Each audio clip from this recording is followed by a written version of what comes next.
আপনি একটি অঘোষিত চোর হিসাবে আসবেন বিদেশে। মানে আপনি টাকা দিতে পারবেন। আপনি সেটা জানতে পারবেন না যে কোথায় সেটা ব্যয় হয়েছে, খরচা হয়েছে। এই আপনজনরাও তখন অনেক সময় নিজেকে মানে পরিচয় দিতে চায় না যে আমার কফিল নেই, কিছুই নেই, কোথায় আমি আসছি, মেডিকেল নেই। ব্ল্যাকমেইলিং করে আমাকে হুম। দেখা গেছে আমার পরিবারকে আরো চাপ দেওয়া শুরু করলো যে আরো আমাকে অনেক টাকা দিতে হবে। তো সারাদিন রঙের কাজ করে রঙের ওয়াল ঘষতে তো দেখা গেছে সেদিন প্রচন্ড জ্বর, 2 থেকে 3 দিন আমি জ্বর থেকে উঠতে পারি নাই। সারা মাস কাজ করার পরে মাসের সে তার স্যালারি পাবে সেটা সম্পর্কে সে নিশ্চিত না। সে এই ঈদের দিনের যে যন্ত্রণাটুকু তার, এটা আসলে অপূরণীয়। একজন মানুষও মানে ঈদের মানে উইশ করে নাই যে আজকে ঈদ মোবারক বা এইটা সেইটা। ওই আমার কষ্টটাকে কারোর সাথে ভাগ করে না, যে আমার কষ্টের কারণের জন্য তাদের ঈদটা মাটি না হয়ে যায়। আয়ের টাকাটা হুম। যদি আমার বাবাকে পাঠাই, বাবার অ্যাকাউন্টে পাঠাই, আমার পরিবার কষ্ট পায়। আমার পরিবারের কাছে পাঠাইলে আমার বাবা কষ্ট পায়। প্রশ্নটা করার সাথে সাথেই সে মনে করেন যে এই পরিবারের শত্রুতে পরিণত হয়ে গেল। এটা তারা ভালোভাবে নেবে না। যে ১ মাস থাকবে, ২ মাস থাকবে, ৩ মাস থাকবে, এর মধ্যে তাকে যে শান্তিটুকু দেয়া দরকার, পারিবারিক অন্যভাবে যারা আছেন, যে যা করা দরকার আসলে অতটুকু পায় না। তো এই ভালোবাসা আমরা চেষ্টা করি যে আমার দেশ, আমার পরিবার, আমার পরিজন কিভাবে ভালো থাকবে। বাংলাদেশের অর্থনীতির স্তম্ভ যাদের উপর নির্ভর করে, যে রেমিটেন্স আসা না আসার উপর ভিত্তি করে বাংলাদেশের রিজার্ভ কতটুকু বাড়বে কিংবা কমবে তা নির্ভর করে, যে গল্প আমরা প্রতিনিয়ত শুনে এসেছি, এয়ারপোর্টে যাওয়া থেকে নিয়ে শুরু করে দেশে ফেরা পর্যন্ত যাদেরকে সবচেয়ে বেশি হ্যারাসমেন্টের শিকার হতে হয় তারা হলেন প্রবাসী। দেশের অর্থনীতির চাকাকে সচল রাখে তারা, অথচ সেই প্রবাসীদেরকে আমরা যথেষ্ট মূল্যায়ন করি না। এই মূল্যায়ন যে শুধু রাষ্ট্রীয়ভাবে ব্যাপারটা তা নয়, বরং পারিবারিকভাবেও তাদেরকে আমরা তেমন কোনো মূল্যায়ন করতে চাই না। তাই দি বাংলা পালস আজকে প্রবাসীদের গল্প শুরু করার মাধ্যমে একটি নতুন যাত্রা শুরু করলো। আমরা এই এপিসোডে যে কোনো একজন প্রবাসীকে নিয়ে আসবো, বিভিন্ন দেশ থেকে তারা জয়েন করবেন এবং তাদের ভেতরের না বলা কথাগুলো আপনাদের সামনে তুলে ধরার চেষ্টা করব। তারই ধারাবাহিকতায় প্রথম এপিসোডে আমরা আমন্ত্রণ জানিয়েছি জনাব গুলজার মোল্লা ভাইকে। তিনি রিয়াদ, সৌদি আরব থেকে আমাদের সাথে যুক্ত হয়েছেন। কথা না বাড়িয়ে চলুন তার সাথে আমরা একটু পরিচয় হয়ে নিই। গুলজার মোল্লা ভাই, আপনাকে স্বাগত জানাই আমাদের এই আয়োজনে। আপনি কি আমাকে শুনতে পাচ্ছেন? জি, আসসালামু আলাইকুম রহমতুল্লাহ। কেমন আছেন সজীব ভাই, ভালো আছেন? জি আলহামদুলিল্লাহ, আমি ভালো আছি। আপনি কেমন আছেন গুলজার ভাই? আল আলহামদুলিল্লাহ রাব্বিল আলামিন। আলহামদুলিল্লাহ। ধন্যবাদ জানাচ্ছি বাংলা পালসকে আমাদের প্রবাসীদেরকে নিয়ে চিন্তা করার জন্য। এই যে অন্তঃস্থল থেকে আপনাদেরকে সাধুবাদ জানাই যে আপনারা এরকম একটা চিন্তা করতে পেরেছিলেন। যেটি হয়তো আরো আগে ওকে। করা উচিত ছিল। যারা আপনার ইন্ট্রোটা শুনতেছিলাম আর আ নিচে চিন্তা করতেছিলাম যে আসলেই বাংলাদেশের অর্থনীতিতে যারা বিশাল একটা অবদান রেখে যাচ্ছে, সেই প্রবাসীদেরকে আসলে যতটুকু মূল্যায়ন করা দরকার, একজন রাষ্ট্রীয় নাগরিক হিসেবেও যতটুকু করা দরকার আসলে অতটুকু তারা পাচ্ছে না। আসলে নিজেরা বিলীন হয়ে এই দেশকে করেই যাচ্ছে প্রতিনিয়ত।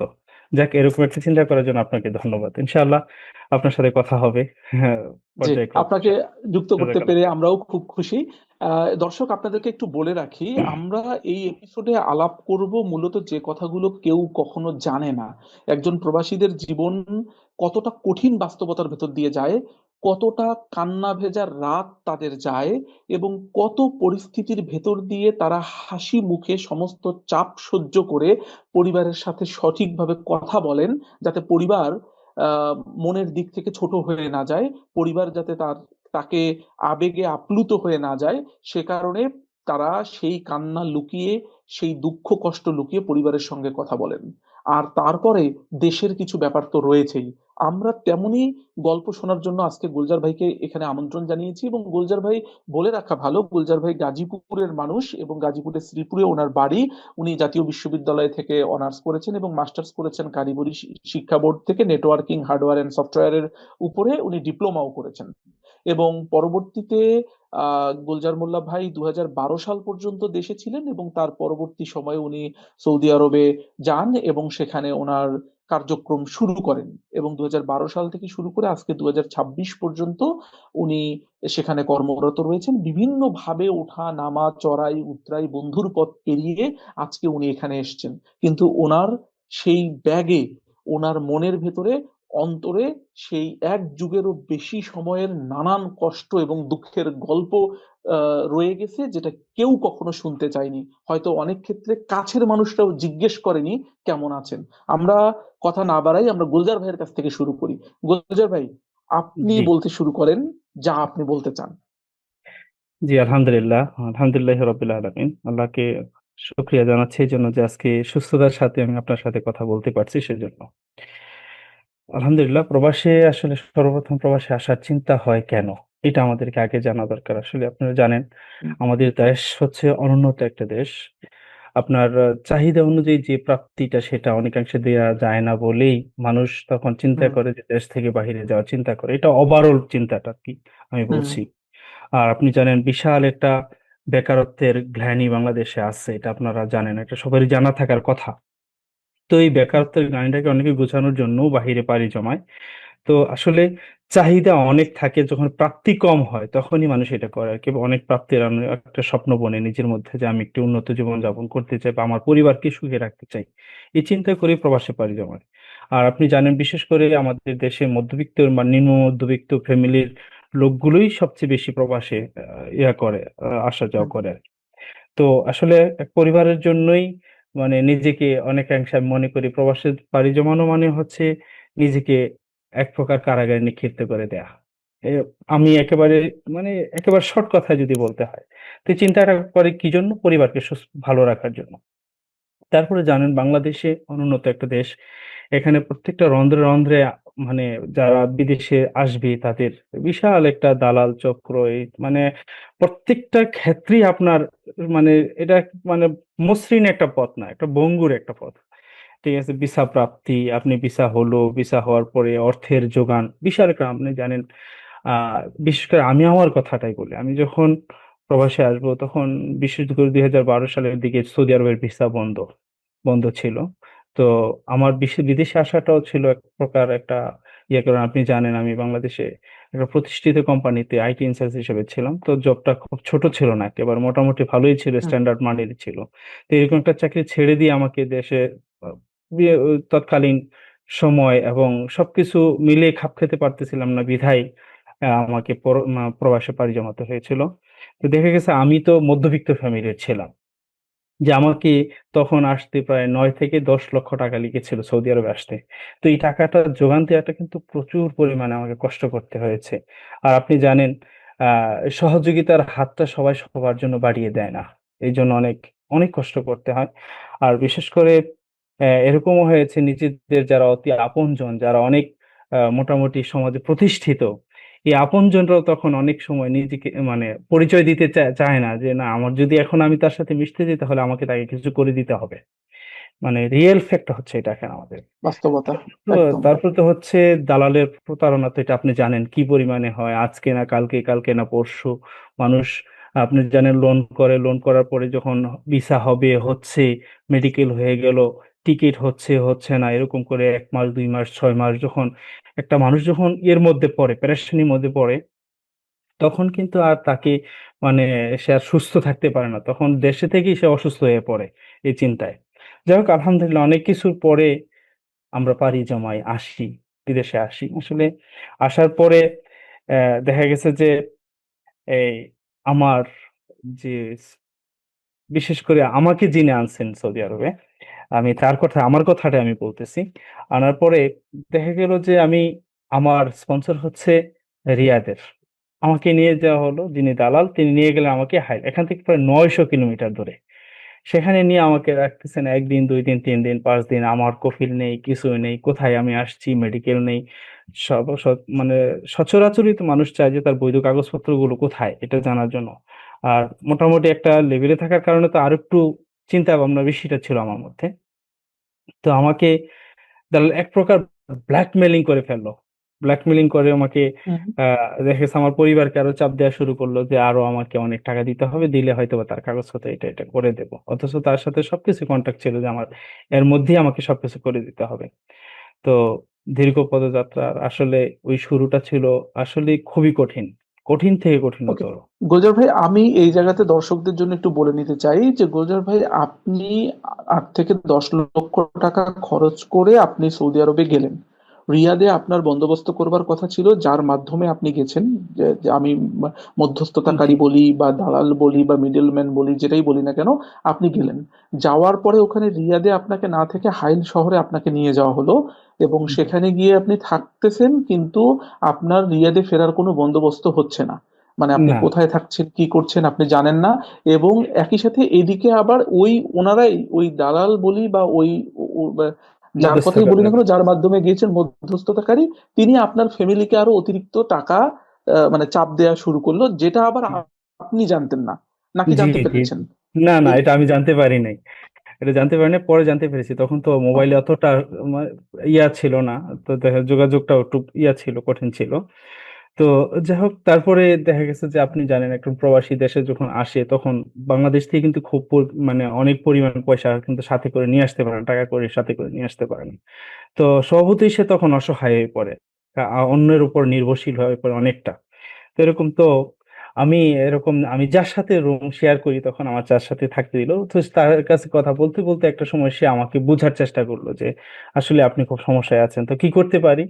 আমার ইন্টারভিউ কাজের, আমার ইন হওয়াটা, আমি পুরো ভাবলাম যে না, এখানে বেকার বসে থাকাটা মানে হচ্ছে বোকামি। আমি প্রবাসে আসছি, আমাকে একটা সময় গিয়ে দাঁড়াতে হবে কোনো একটা না কোনো জায়গায়। তো এর চিন্তায়, তো সে রঙের কন্ট্রাক্টর, সে রঙের কাজ করে। তো বাড়ি ভাড়া নেই, মানে ইয়া করে ওইটাতে রং করার জন্য সে কাজ করে, লোক দিয়ে কাজ করায়। তো সে আমাকে বললো, ভাই আপনি তো আহ আপনি কি যাবেন কিনা আমার সাথে। আমি বলছি ঠিক আছে চলেন। আমার সৌদি আরবের প্রথম কাজ শুরু হয় রঙের কাজ দিয়ে। তো সারাদিন রঙের কাজ করে রঙের ওয়াল ঘষতে ঘষতে ঘষতে ঘষতে, তো দেখা গেছে সেদিন প্রচন্ড জ্বর, 2 থেকে 3 দিন আমি জ্বর থেকে উঠতে পারি নাই। যাক আলহামদুলিল্লাহ। তো হুম, দেখা গেছে যে এইভাবে স্টার্ট হয়েছে। তারপর আমি চিন্তা করলাম যে 7-8 দিন পরে চিন্তা করলাম যে আমাকে এইভাবে বসে থাকলে আমি শুধু মানে হুম, বসেই থাকতে হবে, সে আমাকে কিছু করে দেবে না। এই নতুন মানুষ, ওই যে ভাই আমার সাথে ছিল যে রঙের কাজ দিয়েছিল একদিন আমাকে, সে পরে বললো ঠিক আছে আমি আপনাকে আহ, রিয়াদের, আমি বাস ধরিয়ে দেই, আপনি রিয়াদে চলে যান, সেখানে গিয়ে আপনি আপনার স্পন্সরকে খুঁজে বের করেন, তাহলে হয়তো বা আপনার কাগজপত্রটা খুব সহজ হবে, আপনি যার মাধ্যমে আসছেন সে আপনাকে এই কাগজপত্রগুলো করে দেবে না। তো আমি ওই ওনার এই পরামর্শে, আমার কাছে পরামর্শটা যুক্তিযুক্ত মনে হয়েছিল। তারপর আমি ওনার কথায় চলে আসি রিয়াদে। রিয়াদে আসার পরে আমি দুই একজন বন্ধু, খুব কাছের দুই একজন বন্ধু পেয়েছিলাম, যারা কিছুটা সহযোগিতা আমাকে করেছিল। তবে সবচেয়ে বলে রাখা ভালো, আপনারা জানেন প্রবাসী যারা মূলত থাকে, শতকরা অনেক, মানে শতকরা প্রায় 90 ভাগের উপরে ভালো মানুষ, আলহামদুলিল্লাহ। নব্বই ওকে। ভাগের উপরে ভালো মানুষ যারা সহযোগিতা করে, তাদের হৃদয়টা অনেক বড় হয়। আর কিছু খারাপ মানুষ আছে যাদের কারণে আসলে আমাদের দুর্নাম হয়ে যায় বাংলাদেশের। তো যাই হোক, এরকমই একজন বন্ধু আমাকে নিয়ে গেল, তার বাসা আমাকে জায়গা দিল, ছিলাম। তারপরে আমাদের এখানে যা চাকরির খোঁজ খবর করতে লাগলো যে চাকরিতে যদি জয়েন করি একটা সময় যে কি দেখা গেছে যে আমি আমার স্পন্সরকে খুঁজে পাবো। তো যদি আমার কাছে যদি অর্থ থাকে তখন আমি চিন্তাও করতে পারবো, ভিন্ন চিন্তাও করতে পারবো। তো সেই সুবাদে আমি জয়েন করি চাকরিতে। প্রথমত চাকরি মোটামুটি আহ 5-7 দিন, 5-7 দিন করার পরে মনে হলো যে না, এই চাকরিটা আমার দ্বারা সম্ভব হবে না। কল সেন্টারে যে ওই যে আপনার তখন যে ভিপিএন দিয়ে যে কথাগুলো বলতো, এগুলো একটু রিস্কি জব ছিল। তখন আমি মনে করলাম যে না, এটাতে যদি আমি জয়েন করি তাহলে আমার হয়তো যে কোনো সময় আমাকে দেশে চলে যেতে হতে পারে, আর এই অন্যায় কাজ এটা আমাকে দিয়ে হবে না। আমি ভাইকে বললাম যে আমি এই কাজটা করতে পারবো না। পরে বললো ঠিক আছে তাহলে অন্য জব দেখেনি। পরেই আমি আল জাবার একটা কোম্পানি আছে সেখানে জয়েন করি। এখানে একজন প্রতিষ্ঠিত ব্যবসায়ী ছিলেন এবং ভালো মানুষ ছিলেন, নুরুল ইসলাম আহমেদ। এই ওনার মাধ্যমে আমি ওনার কোম্পানিতে জয়েন করি। ওনার কোম্পানিতে জয়েন করার পরে মোটামুটি একটা জায়গায় আমার উনি উনি আমাকে স্পন্সর খুঁজে দেওয়ার ব্যাপারে যথেষ্ট পরিমাণে কষ্ট করেছিলেন এবং সর্বশেষ উনি সফল হয়েছিলেন। তো আরেকজন আমাদের এক কলিগ ছিল, ফরিদ করে নাম, ড্রাইভার ছিল। তো সেই মোটামুটি আমাকে নিয়ে পুরা রিয়াদ কোথায় আছে, কোন কোন অফিসগুলো বাংলাদেশে ভিসা এই মুহূর্তে প্রসেসিং করতেছে, এরকম একটা লিঙ্ক ধরে পরে গিয়ে আমি আমার মক্তবটা খুঁজে পাই, মানে অফিসটা খুঁজে পাই। পাওয়ার পরে ওই ভদ্রলোকের সাথে যোগাযোগ করার পরে উনি বললেন যে আমি তো আপনাকে অনেক দিন ধরে খুঁজছি। পরে আমি তো বললাম যে আমি আমার হুম তো কন্ট্যাক্ট দিয়ে দিছি। তো যাই হোক উনি পরে আমার কাছ থেকে কিছু হুম মানে ওই সময়ে ইকামা খরচটা এই দেশের যে রেসিডেন্সি এর যে কস্ট ছিল সেটা একটু কম ছিল। তো উনি আমাকে এই প্রথমত আমাকে স্পন্সরের সাথে পরিচয় করে দেয়, মিট করায় দেয়, প্লাস আমার কাগজপত্রগুলো করে দেয়। সেটা 6 মাস পরে, 6 মাস পর্যন্ত আচ্ছা, আমাকে অপেক্ষা করতে হয়েছিল। ওকে, 6 মাস পরে। জি, আলহামদুলিল্লাহ। তো যাই হোক এই কাজের মাধ্যমে তারপরে কাজ করতেছিলাম। আসলে প্রবাসের সবচেয়ে বড় হয়েছে আপনি কাজ করেন, ঠিক আছে? কাজ করার পরে যদি আপনার সেলারিটা যদি আপনি ডিউ টাইমে পান, তাহলে সেটা খুব হুম আ ইয়া হয় আপনার জন্য, কাজে লাগে। অনেক সময় দেখা গেছে অধিকাংশ প্রবাসী, অধিকাংশ প্রায় ৬০ ভাগের উপরে প্রবাসী যারা কাজ করে, সারা মাস কাজ করার পরে মাস শেষে তার সেলারি পাবে সেটা সম্পর্কে সে নিশ্চিত না। বুঝতে পারছেন? এটা শুধু আমার কমিউনিটির জন্যই দেখা গেছে। তো এই ক্ষেত্রে মানে অনেক সময় আমরা প্রবাসীরা প্রচুর পরিমাণে হ্যারাসমেন্ট হই। দেখা গেছে যেসব কন্ট্রাক্টিং কোম্পানিগুলো যেগুলো আছে, সাপ্লায়ার কোম্পানি যেগুলো আছে, মাসকে মাস কাজ করাচ্ছে। কাজ করানোর পরে সে ৫ মাস ৬ মাস ৬ মাসের সেলারি পাবে। সেই সেলারি গুলো দেখা গেছে যে তাকে দিতে হবে এই চিন্তাটাই থাকে না। অনেকাংশে এই সেলারিটাও তারা কি করে? হুম সেলারিটা মেরে দেয়। মানে ওই সময়টা প্রবাসী অনেক প্রবাসীগুলো নিঃস্ব হয়ে যায়। তো আলহামদুলিল্লাহ এই ক্ষেত্রে আমি একটু সহযোগিতা পেয়েছিলাম। যিনি আমাকে জবটা দিয়েছিলেন, ভালো মানুষ থাকায় উনি আমাকে সেলারিটা মোটামুটি ডিউ টাইমে আমাকে দিয়েছিলেন কয়েক মাস। আলহামদুলিল্লাহ। হুম তো আরেকটা বিষয় হচ্ছে মানে এখানে বলে রাখি যে আসলে প্রবাসীরা যে মানে আমার এসে ১ম অভিজ্ঞতা যেটা ঈদ ছিল। আপনি জানেন আমি আসছি মার্চ, এপ্রিল, মের মের দিকে তখন রমজান মাস। রমজান মাস শেষে সম্ভবত ঈদ। তো হুম একটা মানে জানেন বাংলাদেশে ঈদ মানে হচ্ছে বাড়তি একটা আনন্দ হুম হ্যাঁ সবকিছু।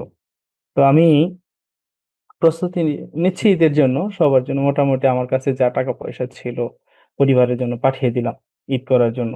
হুম তো পরবর্তীতে আমি দেখি যে আমার কাছে আমার একটা পাঞ্জাবি কেনার মতো পয়সা আমার কাছে নাই। আমি পরিবারের সবার জন্য এ তার জন্য এটা, তার জন্য এটা, সবার জন্য দিলাম। দেওয়ার পরে আমি দেখি আমার পকেটে আমার একটা পাঞ্জাবি কেনার টাকা নাই। ১ম শকড হলাম এখানে। তারপরে আমি আমার যারা রুমমেট ছিল তাদেরকে জিজ্ঞেস করলাম যে, "আপনাদের ক্ষেত্রে কি এরকম হয়?" তো আমাদের এই যে আমরা তো আজকে নতুন পাঞ্জাবি কেনার কথা ছিল। কই আমরা তো কেউ নতুন পাঞ্জাবি নেই নাই তো। নতুন জামাও নেই নাই তো। পুরনো যেগুলো আছে এগুলো দিতে আলহামদুলিল্লাহ যে আজকে ঈদের নামাজ পড়তে যাব। তো মজার একটা জিনিস হলো এখানে ফজর পরপরই ইয়া হয়ে যায়, ঈদের নামাজ হয়ে যায়। ঈদের নামাজে গেলাম। সেখানে মোটামুটি একটু আলহামদুলিল্লাহ যারা ছিল মোটামুটি ১ ঘন্টা এই নামাজ পর্যন্ত অ্যা আমরা ইয়ে করলাম। নামাজ-টামাজ শেষ করলাম। নামাজ শেষ করার পরে আসার পরে দেখি যে ভিন্ন চিত্র। যেখানে একটু পায়েস হবে, সেখানে একটু খাবার-দাবার হবে, সবকিছু হবে। হওয়ার পরে একটু খোঁজ গল্প হবে, একটু এদিক সেদিক যাওয়া হবে। দেখলাম যে ওই ঈদের নামাজ থেকে আসলো। আসার সাথে সাথেই সবগুলো ভাই সে অ্যা রুমের লাইট গুলো বন্ধ করে ঘুমিয়ে পড়ল। এই তার ঈদ। এই ঘুমটাই তার ঈদ। এর মধ্যে ঈদের মধ্যে আসলে সবচেয়ে বড় ছিল তৎকালীন সময় আসলে মোটামুটি মোবাইলের যুগগুলো ছিল এরকম যে এখান থেকে VPN এর মাধ্যমে যেটা কথাগুলো বলে, এই কথাগুলো বলতে পারত। তো Skype তখন ছিল ১ম ভার্সন আপনার জন্য। Skype তে কথাবার্তা বলত মানুষ। তো তখন একজন মানুষও মানে ঈদের মানে উইশ করে নাই যে আজকে ঈদ মোবারক বা এইটা সেইটা। কোন প্রবাহী না। দেখলাম যে সবাই ঘুমিয়ে গেল।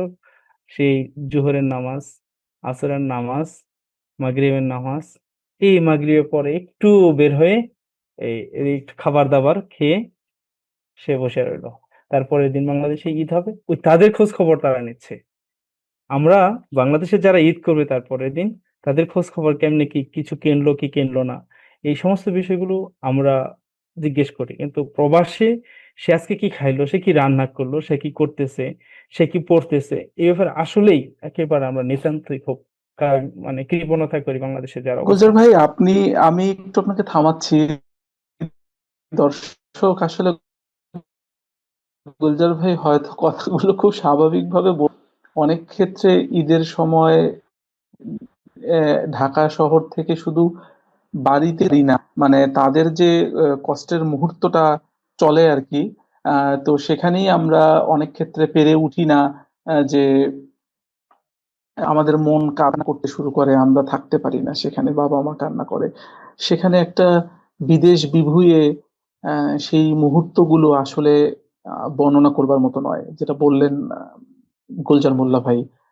গুলজার ভাই, আমি একটা কথা শুধু জিজ্ঞেস করতে চাই যে প্রথম ঈদটা কি মনে হয়েছিল আপনার, যে বাড়ি থেকে এত দূরে চাইলেও কথা বল, এগুলো এতটা ভাই। অ্যাভেলেবেল না। হ্যাঁ, এগুলো এতটা অ্যাভেলেবেল না। তো না, এই যে ব্যাপারটা, আহ তো এই ব্যাপারটা আহ, আসলে আমি এইভাবে মানে বলি কি আসলে। বলবো এইটা সেদিন অন্য। আমি ঈদের দিনের ব্যাপারটা বলি। তো সবাই তো ঘুমিয়ে আছে। তারা তো মোটামুটি অভিজ্ঞ, ৩-৪ বছর হয়ে গেছে যে তারা অনেকটা আহ, খাপ খাইয়ে নিছে নিজেকে সময়ের সাথে। আমি তো নতুন। আমার কাছে বিষয়টা খুবই পীড়াদায়ক মনে হচ্ছিল যে আজকে মা নেই, বাবা নাই, ভাই বোন কেউ নেই, নিজের সহধর্মিণী সেও নেই। তো একা একি আমি একটা রুমের মধ্যে ঘুমিয়ে আছি, আমার ঈদ চলতেছে আজকে। আর সেদিকে বাংলাদেশে মোটামুটি সবাই পরিবার পরিজন নিয়ে আছে, ঈদের আনন্দ কেনাকাটা করছে। তো আসলে এই প্রত্যেকটা প্রবাসী বিশ্বাস করেন, এটা প্রত্যেকটা প্রবাসী আমি যে পূরণ হয়ে গেল, সে এই ঈদের দিনের যে যন্ত্রণাটুকু তার, এটা আসলে অপূরণীয়। তার যে মনের যে যন্ত্রণাটুকু, এটা আসলে অপূরণীয়। কারণ প্রিয়জন কাছে না থাকলে সেটা তো ঈদ হয় না ভাই। যত কিছুই বলেন। আপনি আনন্দটা কখন হয়? যখন আপনার পরিবার-পরিজন, বন্ধু-বান্ধব সবাই আপনার সাথে থাকবে। তখন সেটা হয় আনন্দ, ঈদ। আপনার সেখানে কেউ নেই, আপনি একা। তো সেখানে আপনি সেই আনন্দটা কোথা থেকে পাবেন ভাই? এটা তো একটা গুলজার ভাই, মরুভূমির একটা মতো। প্রশ্ন আমি করতে চাই বেসিক। আপনার প্রবাসে কোনো ভাই হয়তো তখন ঈদের শুভেচ্ছা জানালো না, খবর নিল না, আপনি প্রথম ঈদ করছেন সেখানে। আপনি যখন পরিবারের সাথে কথা বলেছিলেন, পরিবার কি আপনাকে জিজ্ঞেস করেছিল যে তুমি কোনো কিছু কিনেছো কিনা, পাঞ্জাবি হুম। কিনেছো কিনা? আপনার এই বাড়ির মানুষজন কি জানতে চেয়েছিল যে আজকে কি খেয়েছো, কি আয়োজন ওখানে? মানে এই নাকি ব্যাপারটা এমন যে একতরফা ভাবে আপনিই কল করবেন, যেহেতু তাদের এখান থেকে কল করা আরো সমস্যা, আপনি হুম। কল করে শুধুমাত্র তাদের খোঁজ নিবেন, আপডেট নেবেন, কিন্তু তারা কি আসলে ওইভাবে ফিল করে জিজ্ঞেস করে? উহ আসলে এটা মানে যখন পরের দিন ফোন হয়েছে ঈদের জন্য, পরের দিন সবার সাথেই কথা হয়েছে অনলাইনে। তো পরের দিন আমি জিজ্ঞেস করছি। আমাকে অনেকে মানে বিশেষ করে ওয়াইফ তো একটু জিজ্ঞেস করে। এরা একটু কিউরিয়াস থাকে। কারণ আমার যত কিছুই হোক, পিতা-মাতা, ওয়াইফ এই ৩ টা মানুষ কিছুটা হলেও চিন্তা করে তার আ প্রবাসী যিনি আছে তাদেরকে নিয়ে। জিজ্ঞেস করছে। তো আমরা সচরাচর ওইভাবেই বলে দেই আরকি। আসলে যদি ওই যে একটা চাপা কষ্ট থাকে, ওই আমার কষ্টটাকে কারো সাথে ভাগ করি না। আমার কষ্টের কারণের জন্য তাদের ইটটা মাটি না হয়ে যায়। সেজন্য দেখা গেছে যে অনেক সময় কষ্টটাকে বুকে চাপা দিয়ে রেখে হাসি মুখে বলে দিলাম যে, এখন যেটা বলতেছি যে, "না আলহামদুলিল্লাহ আমরা সবই নিয়েছি, সবই খেয়েছি।" তো মোটামুটি আমরা আচ্ছা, এই আচ্ছা। আনন্দ করেছি। আসলে সেটা আমরা পরিবারকে কখনোই বুঝতে দেই না। আমরা কষ্টে আছি, ভালো আছি, সুখে আছি, দুঃখে আছি। এটা বুঝতে দেই না পরিবারকে। আজকে পর্যন্ত না এটা। এটা প্রবাসী যত পুরনোই হোক আর নতুন হোক, তার কোনো কষ্টটাই পরিবারের সাথে খুব বেশি একটা শেয়ার করে না। ১০০ ভাগের ৯০ ভাগও শেয়ার করে না। ১০ ভাগ যদি শেয়ার করে সেটা নিয়েও দেখা গেছে পরিবার অনেকটা উদ্বিগ্ন থাকে। এটা আপনি বুঝতে পারতেছেন। তারপরে আপনি আরেকটা বিষয় আমি যেটা বলি, এটা শুধু আমার ক্ষেত্রে না, মানে সবার ক্ষেত্রে প্রবাসীদের। প্রবাসীরা আয় করে। আলহামদুলিল্লাহ প্রচুর পরিশ্রম করে তারা। আর বিশেষ করে আমার দেশের লোকগুলো আলহামদুলিল্লাহ এরকম যে লোকটা বাংলাদেশে কোনো কিছুই করতে পারে না। সে প্রবাসী আসার পরে সে বুঝতে চেষ্টা করে, মানে বুঝে ফেলে যে আমাকে কিছু একটা করতে হবে।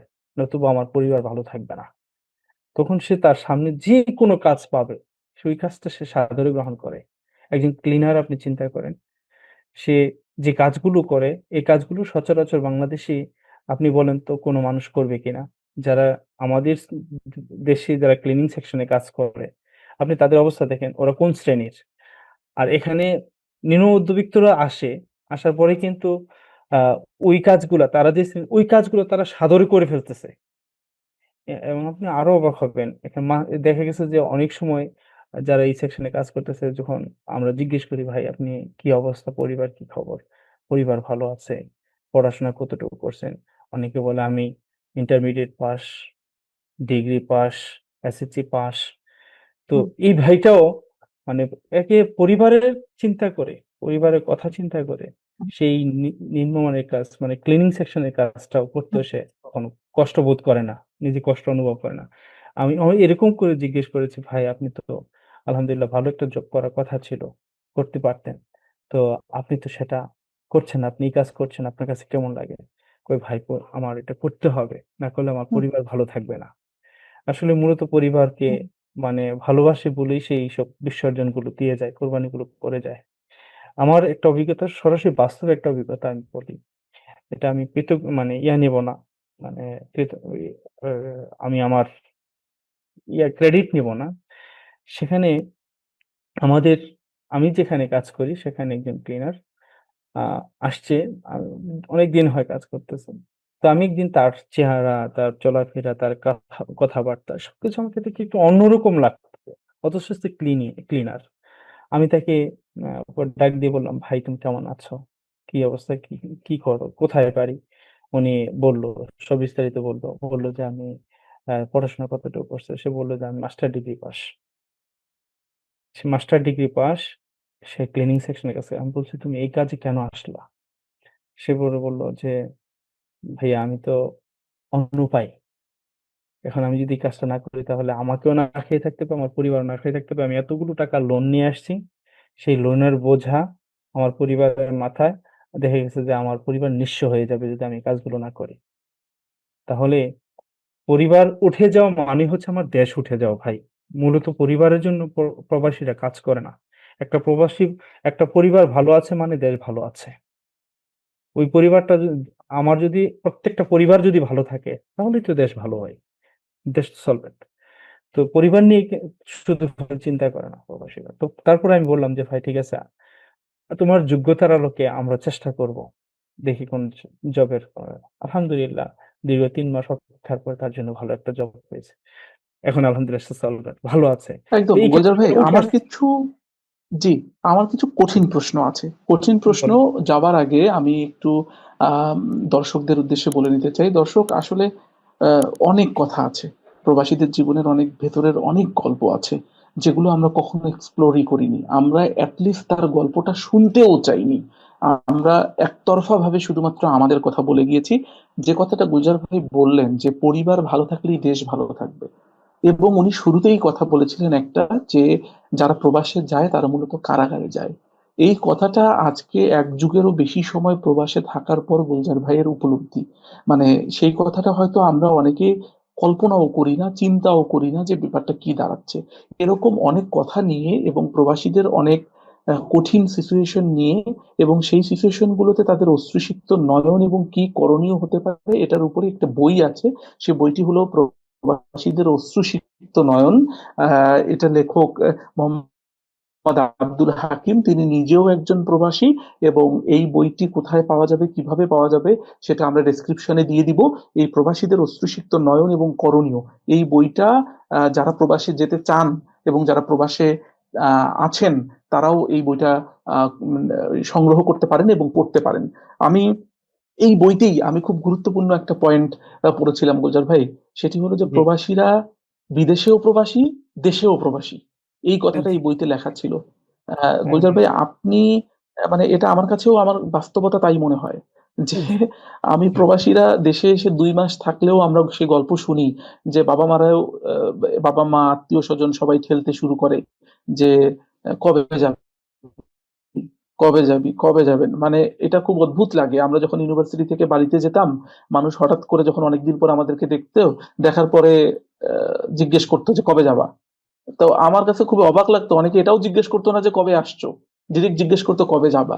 তো এটা একটা ফ্যাক্টর গুলজার ভাই। এই অভিজ্ঞতাগুলো আপনার কেমন? আ হুম। সেটা যদি একটু এই বলেন। ব্যাপারে জি ভাই আমি এই ব্যাপারটার আগে আমি আরেকটা কথা বলে নিচ্ছি। কথাটা আসবে ইনশাআল্লাহ। সেটা হচ্ছে সিউর, দেখেন, সিউর। আমরা যে আয় করি, আয়ের টাকাটা হুম, যদি আমার বাবাকে পাঠাই, বাবার অ্যাকাউন্টে পাঠাই, আমার পরিবার কষ্ট পায়। আমার পরিবারের কাছে পাঠাইলে আমার বাবা কষ্ট পায়। এই যে সমন্বয় মানে নাই। ঠিক আছে? যদি খুব কষ্ট, বাবার খুব কষ্ট। অ্যাকাউন্টে টাকাটা দেই, তাহলে উনি যদি সেটা ব্যয় করে, পরিবারের কাজেই ব্যয় করবে। একজন প্রবাসী হিসেবে আমি কত টাকা আমি আমার বাবাকে দিলাম। দেয়ার পরে এই টাকাটা উনি কোথায় খরচ করছে আপনি যদি এটা জিজ্ঞেস করেন তাহলে আপনি মহা অন্যায় করে ফেলেছেন। মানে আপনি টাকা দিতে পারবেন। আপনি সেটা জানতে পারবেন না যে কোথায় সেটা ব্যয় হয়েছে, খরচা হয়েছে। মানে সবচেয়ে কষ্টকর বিষয় যেটা। পরিবারের আপনি অধিকাংশ প্রবাসী, অধিকাংশ প্রবাসী এই কষ্টে মানে আসলে আছে। যে দেখা গেছে যে উনি ৳১,০০,০০০ দিল পরিবারের কাছে। ঠিক আছে? পরিশ্রমের পরেই কিন্তু টাকাটা আসে। প্রবাসের টাকা কিন্তু উড়ে আসে না। মানে গাছ আছে সেখান থেকে ছিঁড়ে, ছিঁড়ে প্রবাসীরা টাকা দেশে পাঠায় না। তাদের রক্ত ব্যয় করে কষ্টার্জিত অর্থগুলোই বাংলাদেশে পাঠায়, রেমিটেন্স করে। দেখা যাচ্ছে সেই টাকাটা সে কি করলো, এটা যদি আপনার পরিবারের কাউকে জিজ্ঞেস করে যে, "আপনি টাকাটা কি করছেন?" মানে এই প্রশ্নটা করার সাথে, সাথেই সে মনে করেন যে এই পরিবারের শত্রুতে পরিণত হয়ে গেল। এটা তারা ভালোভাবে নেবে না। সেই হাজারটা কষ্ট করে টাকাটা পাঠিয়েছে। এই টাকাটা কোথায় ব্যয় করেছিল? অভিভাবক হিসেবে যারা দায়িত্বে ছিল বাংলাদেশে তাদের দরকার ছিল তাকে অবহিত করা যে এই টাকাটা এই খাতে আমি ব্যয় করেছি।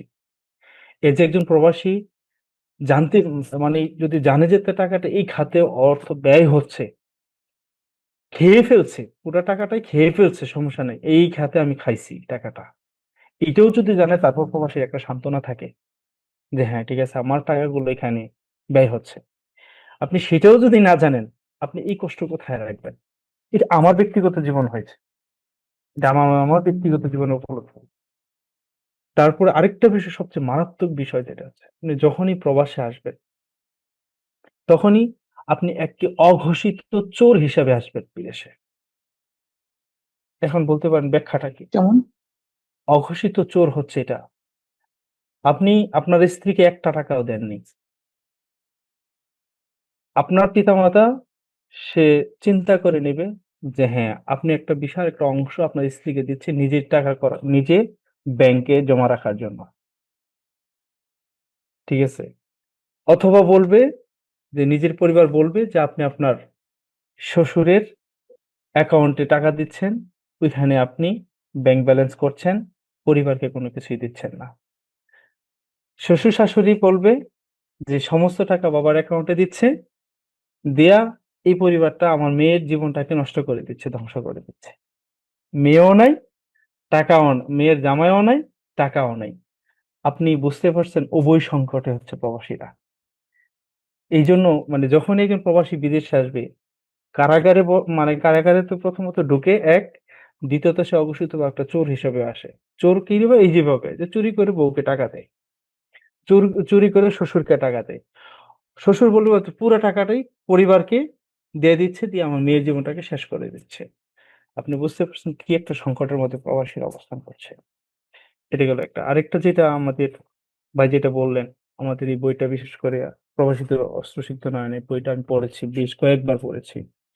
আল্লাহ ভাইকে নেক হায়াত বাড়ায় দিক এবং আব্দুল হাকিম ভাইকে এই প্রবাসীদেরকে নিয়ে চিন্তা করার তৌফিক দিক আরো বেশি বেশি করে। তো কিভাবে আমি এখানে কাজ করি, আমি প্রবাসী, সৌদি আরব প্রবাসী। আমি দেশে যাচ্ছি। দেশে গেলে আমার সবকিছু আমি ৩ মাস থাকবো। এই থাকা পর্যন্ত আমার খাওয়া-দাওয়া, ঘুম, চলাফেরা, কোথায় যাবো, কোথা থেকে কোথায় যেতে হবে, এই সবকিছু আমাকে ম্যানেজ করেই দেশে যেতে হবে। গিয়ে আমাকে চলে একটা ফিরে বাজেট করতে হবে। বাজেট করতে হবে, বাজেট করতে হবে। বাংলাদেশে যারা অবস্থান করছে যে আমি যাওয়ার পরে একটা টাকা সেখান থেকে দিবে। দিয়ে আপনাকে বলবে যে ঠিক আছে এই টাকাটা আপনি ব্যয় করেন আপনার ব্যক্তির জন্য। আপনি কিন্তু দেশ থেকে বিভিন্ন সময় বিভিন্ন ইয়েতে টাকা পাঠাচ্ছেন। সমস্ত টাকা পাঠিয়ে দিচ্ছেন। দেওয়ার পর আপনাকে কি করতে আপনি দেশে যাওয়ার আগে আপনাকে এখান থেকে চিন্তা করে যেতে হবে আমি দেশে গিয়ে আমি কি ব্যয় করব আমার জন্য। পরিবারের জন্য কি ব্যয় করব। এটা আপনাকে সাথে করে নিয়েই তারপর আপনাকে যেতে হবে দেশে। এক্ষেত্রে বিশাল একটা বিষয়। তারপর তুই যে বললেন যে কবে যাবে? এতদিন বসে, বসে খাইলে কি হবে? তো মানে আপনি চিন্তা করেন একটা প্রবাসী যায় ২ বছরে ১ বার যায়, কেউ ১ বছরে ১ বার যায়। যে ১ মাস থাকবে, ২ মাস থাকবে, ৩ মাস থাকবে। এর মধ্যে তাকে যে শান্তিটুকু দেয়া দরকার, পারিবারিক অন্যভাবে যারা আছেন, যে যা করা দরকার আসলে অতটুকু পায় না। দেখা গেছে যে একটু ওয়াইফকে সময় দেবে। স যারা পিতামাতা আছে দেখা গেছে যে এটা ভিন্ন চোখে দেখে। যে এত পরিবারের প্রতি এত আধিক্যতা দেখানোর দরকারটা কি? এই যে বিষয়গুলো, এটা কিন্তু আসলেই খুব বেশি পীড়া দেয়। কারণ সে খুব সংক্ষিপ্ত একটা সময় পায়। এই সময় সে অনেকগুলো বিষয় সে কল্পনা করে যায় এখানে থেকে প্রবাসী থেকে যে আমি এগুলো করব বাংলাদেশে গেলে। দেখা গেছে যে ওই বিষয়গুলো যখন আপনি করতে যাবেন, দেখা গেছে যে আপনি মানে তাদের কুদৃষ্টির কারণ হয়ে দাঁড়াবেন। পরিবারের অন্য সব সদস্য যারা আছে তারা এটা আপনাকে ভালো চোখে দেখবে না। ভালো চোখে নেবেও না। যে ঠিক আছে এটা আ আসছে এতদিন পরে একটু সময়টা আ ভালোভাবে কাটাক। এটা তারা চাইবে না।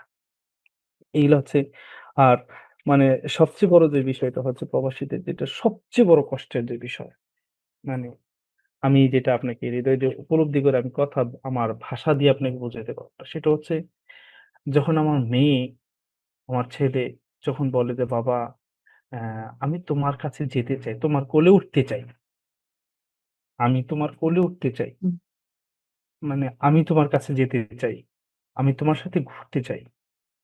তখন আমি একজন বাবা হিসাবে আমার মেয়েটাকে একটু স্পর্শ করে দেখব ওই সময়। তাকে মানে এই সুযোগটুকু হয় না। আপনি এই বাহ! এই কুরবানিটুকু আপনি কিভাবে চিন্তা করবেন? যে আমি আমার সন্তান ফুটফুটে ছোট্ট সন্তান। সে তার বাবার কোলে উঠতে চায়।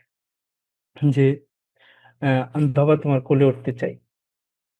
তোমার উম মানে আমার ছেলে ঐদিন বলতেছে যে, "বাবা তুমি অ্যা কবে আসবে?" আমি ও ও এই তো কিছুদিন পরে চলে আসবো ইনশাআল্লাহ। তো ঠিক আছে বাবা তোমার সাথে আমি এই দেশে থাকবো না। আমি তোমার সাথে চলে যাবো। এজন্য কারণ আমি তোমাকে অনেক বেশি মিস করি। আমি তোমাকে অনেক বেশি ভালোবাসি। বুঝতে পারছেন? একটা কথা মনে পড়ে গেল গুলজার ভাই, আসলে মানে ঘুমিয়ে আছে শিশুর পিতা সব শিশুরই অন্তরে। হুম, কিন্তু সেটার স্পর্শ থেকে মানে এটা অন্যরকম একটা ব্যাপার। মানে আমি নিজে আপ্লুত হয়ে যাচ্ছি। নিজেদেরও তো এখন সন্তান আছে। এই ব্যাপারগুলো আসলে বুঝি। অফিস থেকে ফিরতে একটু দেরি হ্যাঁ, হলেই যে অবস্থা হয়। বাচ্চারা গেলে বাসায় গেলে কি অবস্থা করে বাবা আর আপনারা জানেন অ্যা বাচ্চাদের স্বপ্নটাই কিন্তু বাবা কেন্দ্রিক হয়ে যায়। আপনি দেখেন হ্যাঁ, প্রত্যেকটা সন্তান বাচ্চা বাবা কেন্দ্রিক একদম, হয়। আর একদম। সবচেয়ে বেশি মানে এটা হচ্ছে যে প্রবাসী সন্তানগুলো অন্য যেভাবে কেয়ার করা দরকার ছিল। যে ঠিক আছে এই উনার বাবাটা নেই। আ পরিবারের আদার্স যে সদস্যরা যে সহানুভূতিটুকু পাওয়া দরকার ছিল, এটা তারা অনেকাংশে পায় না। বুঝতে পারছেন? অনেকাংশে পায় না। দেখা গেছে যে তখন একটা বিষয় হয় তারা মানসিকভাবে অনেকটা ভারাক্রান্ত হয়ে যায় কিন্তু এই সন্তানগুলো। মানসিকভাবে অনেক সময় ভারাক্রান্ত হয়ে যায়। ছোট হয়ে যায়। তাদের মনটা ছোট হয়ে যায়। বাবা যদি পাশে থাকে সে হোক না যেই হোক, সেটা হোক না সে প্রতিবন্ধী কোনো একটা বাবা। বাবা পাশে থাকাটাই মানে বিশাল কিছু। এটা এটা আপনি করে শেষ করতে পারবেন না। ব্যাখ্যা করে শেষ করতে পারবেন না। একদম। সেজন্য আসলে এই ব্যাপারটা আমি মনে করি শুধু এই কোরবানিটুকু অনেক। এই যে আমার ঈদ চলে গেল।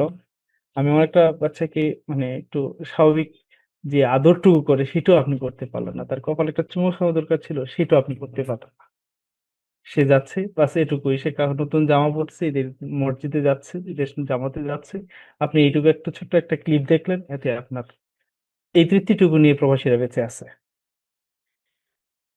আমরা বেঁচে গুলজার আছি। ভাই, আমি আমি আমার কিছু আত্মীয়স্বজনকে রিসিভ করার জন্য আ এয়ারপোর্টে গিয়েছি বেশ কয়েকবার এবং বিদায় দিতেও গিয়েছি। তো যখন তারা ফেরে আ মধ্যরাতে ৩টা, ৪টা, ৫টার দিকে ফ্লাইটে যখন তারা ল্যান্ড করে, তারপর থেকে আমি অনেক ব্যাপার দেখেছি গুলজার ভাই, যেটা আমার কাছে খুবই আশ্চর্যজনক লেগেছে। এতদিন গল্প শুনতাম কিন্তু বাস্তবে দেখার সুযোগ হয়েছে। সেটি হলো যে আ মানুষকে রিসিভ করার চাইতে লাগেজ রিসিভ করার ধান্দা বেশি থাকে। ঠিক। এটা তো বিশাল মানে জিনিস। এইখানে তো বলে শেষ করা যাবে না। আপনি দেখেন প্রবাসী, একজন প্রবাসী আপনার ধরেন তার পরিবারের ১০ জন সদস্য। সে ১০ জন সদস্যের জন্য একা ক্রয় করে। যাই পারে ছোটখাটো যাই কিছু ক্রয় করে, ক্রয় করে নিয়ে যায় দেশে। নিয়ে ঠিক আছে রিসিভ করলো যতটুকু না। যখন বাড়িতে গেল যখন এই লাগেজ গুলো যখন খোলে, তখন তার এই হুম, ভালোবাসা, সে যে জিনিসটাই নিক সেটা তার ভালোবাসার একটা হুম, বহিঃপ্রকাশ। আর যে হাদিয়াটা যত ছোটই হোক হুম, না কেন, সেটা ভালোবাসার একটা জি, বহিঃপ্রকাশ। এই হুম, ভালোবাসাটাকু ভালোবাসাটুকু যদি আপনার হুম। যারা আছেন দেশে তাদের অধিকাংশেরই মনোপুত হয় না ভাই। তখন এটা এরকম একটা তাচ্ছিল্য এরকম হয়ে যায়, এইটা কি আনছি? মানে এটা যে এভাবে গ্রহণ করা উচিত ছিল যে এটা আমার জন্য সে সুদূর প্রবাস থেকে সে কষ্টার্জিত সম্পদ ক্রয় মানে ক্রয় করে নিয়ে আসছে আমার জন্য। কিনে আনছে আমার জন্য।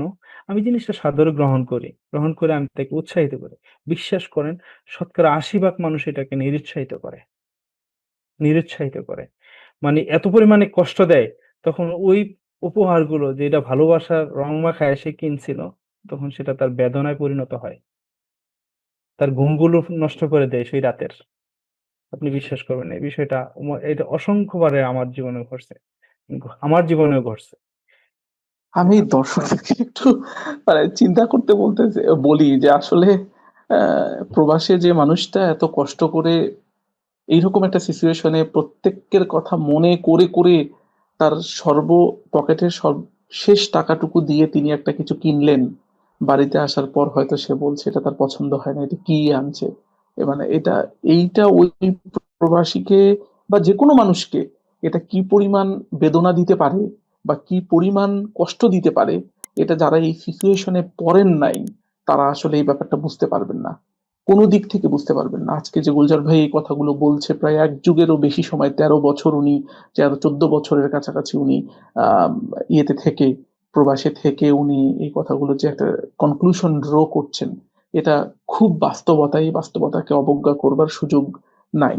আমি গুলজার ভাই, আমরা আহ শেষ পর্যায়ে চলে আসতেছি অনুষ্ঠানের। আমি একটু জানতে চাইবো যে এই কঠিন সিচুয়েশন গুলোতে প্রথম দিকে তো 2012, 13, 14, 15 পর্যন্ত তো যোগাযোগের ব্যবস্থা অত বেশি ছিল না।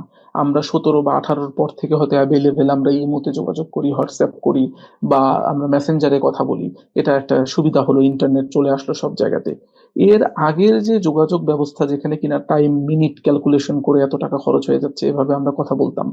তো সেই জায়গাগুলোতে আমি একটু আপনার স্ত্রীর ভূমিকাটা জানতে চাই, যে ওনারা কিভাবে আসলে আপনাকে দেখেছেন বা কিভাবে আপনার পাশে ছিলেন, বা এই যে আপনার একজন মানে একটা ছেলে একটা মেয়ে, আল্লাহর রহমতে, সেই ব্যাপারটা যদি একটু বলেন।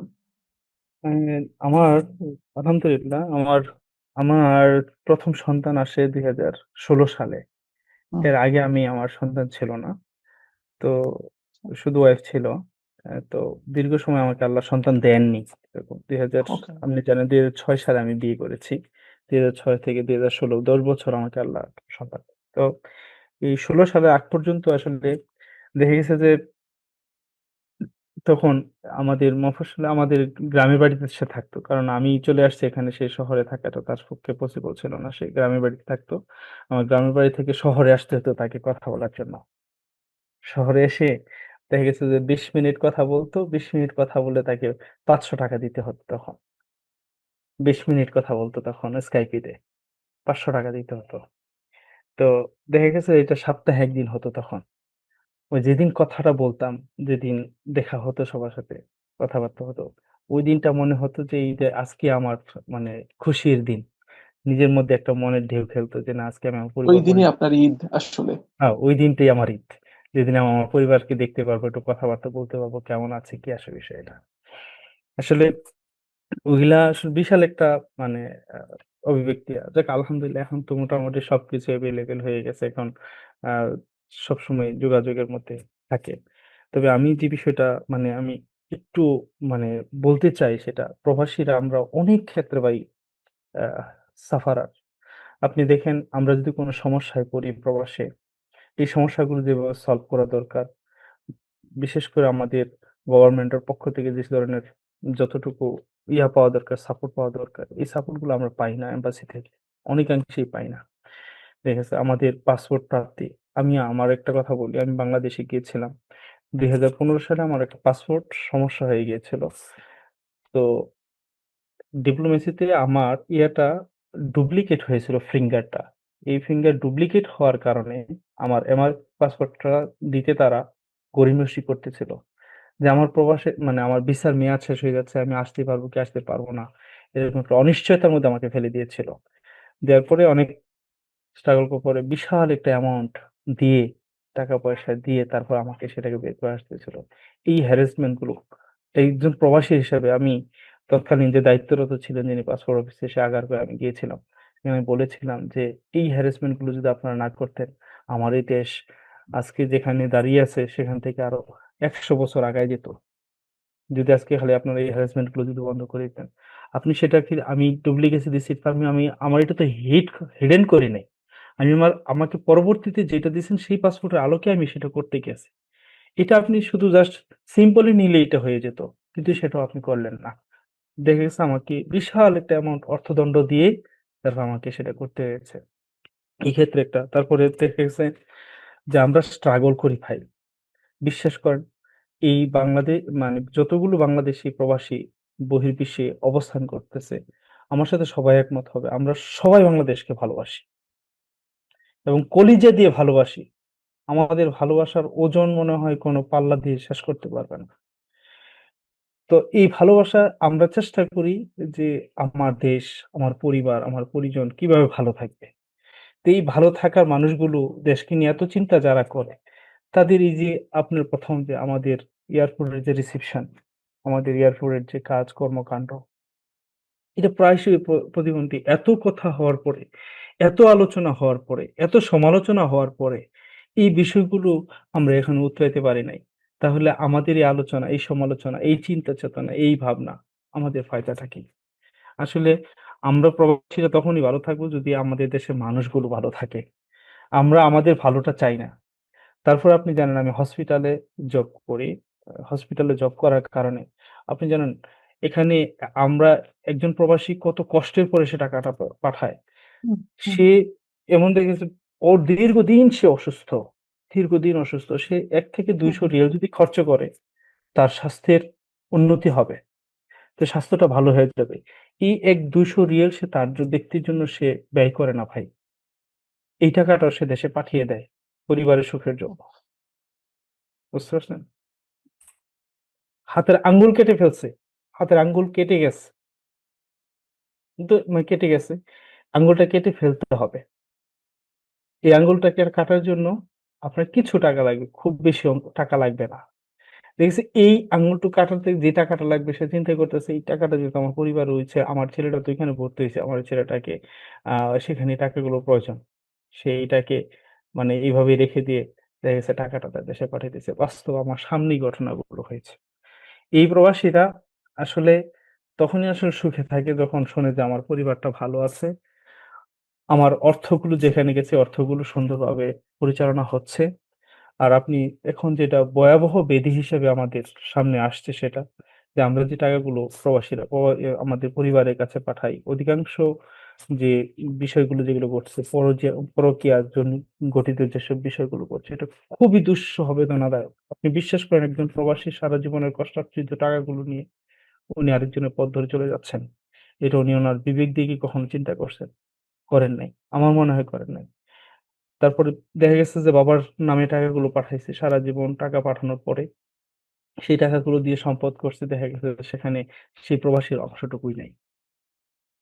দেখা গেছে যে যেই বাড়ি তার টাকা দিয়ে করা হয়েছে সেই আ বাড়িতে গিয়ে তার অংশটাই সে বুঝে পায় না। তার ছোট, তার বড় যারা আছে তারা অংশ করে নিয়ে গেছে। সে তারপরে থাকতে থাকে কুড়িয়ে পারে, আলাদা বাড়ি করে। তো এই কষ্টগুলো আসলে আমরা প্রবাসীরা সবসময় করে যাচ্ছি।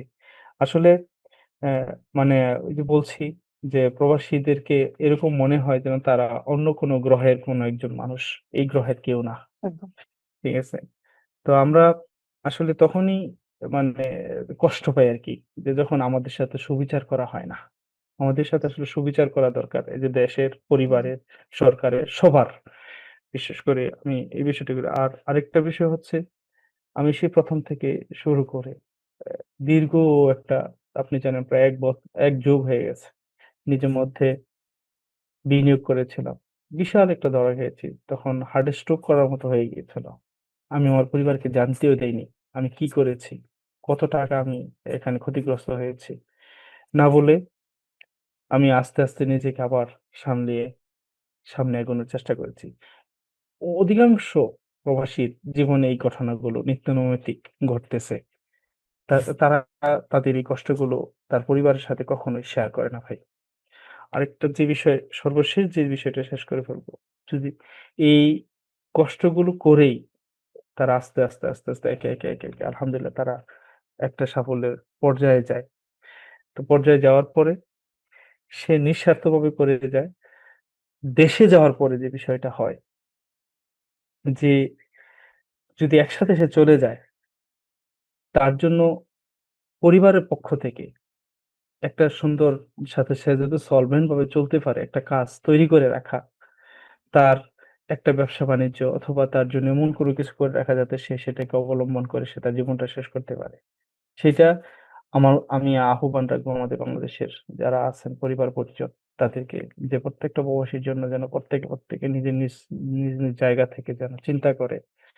আর বিশেষ করে আমি এটা বলেই শেষ করব, সেটা হলো যে প্রবাসীরা কখনো নিজের জন্য চিন্তা করে না। যেহেতু আপনাদের জন্য চিন্তা করতেছে, সেহেতু আপনাদের দায়িত্ব এবং কর্তব্য হচ্ছে প্রবাসীদেরকে নিয়ে চিন্তা করা। আর সর্বোপরি আমাদের জন্য দোয়া করা যেন আমরা প্রবাসে আছি। আল্লাহ যেন আমাদের নিরাপদে রাখে, সুস্থতার সাথে রাখে এবং আমরা যেন আবার আপনাদের মাঝে ফিরে আসতে পারি। ফিরে যেন আবার আমাদের পরিবারজনের সাথে সময় দিতে পারি। জি ভাই, আমি একদম। গুলজার ভাই, আমি আপনাকে অসংখ্য ধন্যবাদ জানাই। আপনি এতক্ষণ আমাদেরকে সময় দিয়ে এই কথাগুলো বললেন। আমি দর্শক শ্রোতাদের উদ্দেশ্যে একটু বলতে চাই, আসলে বাস্তবতা হলো আমি আমার ব্যক্তিগত জীবনেও আমি অনেককে চিনি যারা কিনা দীর্ঘ সময় দেশের বাইরে আছেন।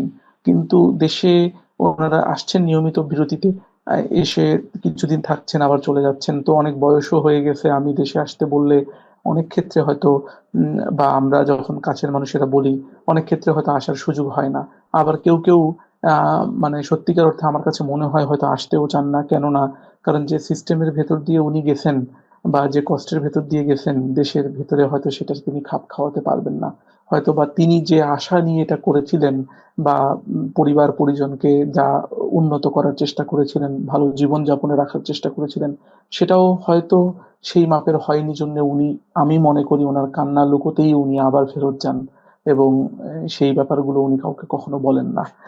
এটা তো আম, এবং আমি দর্শকদেরকে বলি, দর্শক আমরা চেষ্টা করব প্রতি সপ্তাহে অথবা মাসে অন্তত পক্ষে দুদিন আমাদের এই প্রবাসীদের গল্প, এই সেগমেন্টটা এবং এই এপিসোডগুলো পরিচালনা করতে। প্রতি বৃহস্পতিবার রাতে আমরা বাংলাদেশ সময় ৮টা থেকে ৯টার ভিতরে আমরা এই এপিসোডগুলো আপলোড করব।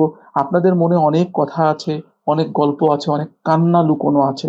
এর চেয়েও কঠিন কঠিন বাস্তবতার মুখোমুখি আপনারা হয়েছেন, সে কথাগুলো আপনারা বলতে চান, আপনাদের প্ল্যাটফর্ম দরকার।